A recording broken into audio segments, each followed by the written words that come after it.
depoimentos agora de colegas nossos, companheiros, que passaram por uma situação que a gente nunca imaginou passar. Eu estou fazendo um relato aqui, confesso, há um pouco tempo, um pouco dor de cabeça devido aos efeitos do gás de pimenta e do gás lacrimogêneo. Acho que nossa equipe toda está passando por esses efeitos. Chamar aqui o repórter André Pirral, que está desde cedo acompanhando o que está acontecendo aqui. Amanhã já mais calmo, mais tranquilo, mas a coisa foi feia, né, André? Muito feia, não tem nada de exagero, de carregar na tinta, do que o Cícero acabou de dizer. Eu também já vivenciei situações semelhantes.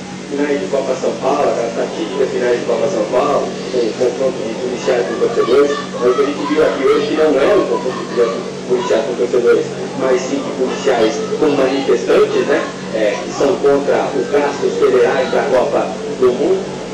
Não fica uma vergonha, isso é outra questão, a questão da retirada dos ingressos, que esse torcedor está falando, uma reportagem que a gente vai apresentar ainda dentro desse bate-bola, mas é outra história. E foi mesmo, Cícero, foram momentos de pânico mesmo, sem nenhum exagero.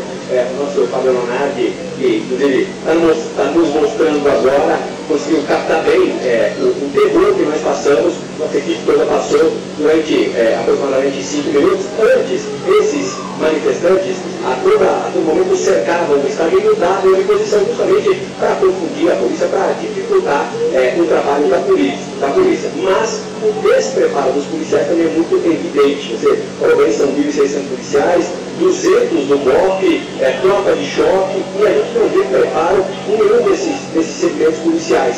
Muito pelo contrário, são crianças que passam do lado de gente atirando com bala de borracha, mas faz causa de estrago monstruoso gigantesco. Porque o despreparo é muito grande, foram momentos realmente de muita tensão, de muito terror.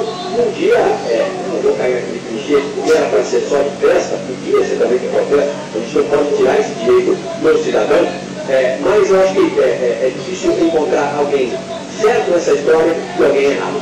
Não, Leonardo, vocês vão ouvir o fato que está operando a câmera que está mostrando, justamente. Eu queria que você relatasse como é que ter que continuar filmando, mostrando as imagens e passando por todo esse fogo que nós passamos.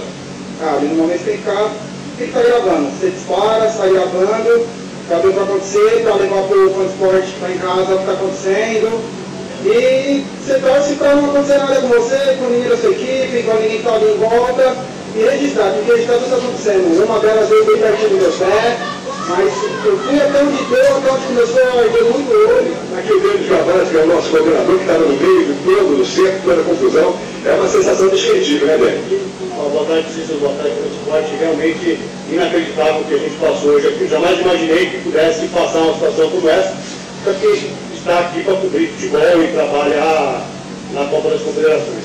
Estávamos ali, a pessoa até mostrou, perto daquela coisa redonda de concreto.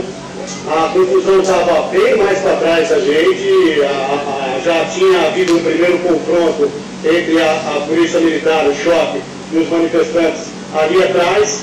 Quando parecia que estava tudo sossegado, que já não nenhum tipo de problema mais podia haver, de repente, em coisa de 10 segundos, todo mundo começou a correr na nossa direção, a gente corria para a direita, para a esquerda, mas para todos os lados iam manifestantes e para todos os lados se jogavam bombas de gás, e aí você vai correndo, os olhos começam a arder, a garganta fecha, e você tem a sensação realmente que você vai cair no chão e desmaiar, enfim, você fica torcendo para aquele segundo passar, para que tudo acabe. Fala também com a Lídia Saraiva, que é a nossa produtora, a única mulher guerreira que nossa equipe. Ali, que sensação. Na hora que começou a confusão, a gente só queria correr e proteger o equipamento, essa era a prioridade para a gente, conseguir sair do tumulto. E daí, na hora que a gente achou que estava tranquilo, a gente correu na direção contrária de vocês. Na hora que a gente achou que estava começando a ficar tranquilo, veio a cavalaria atrás da gente. E daí, dali correr, pegar o equipamento de novo, falar para os caras, a gente só está trabalhando, não estamos fazendo nada, nenhum protesto. E ainda levamos bronca do policial, fica quietinho aí!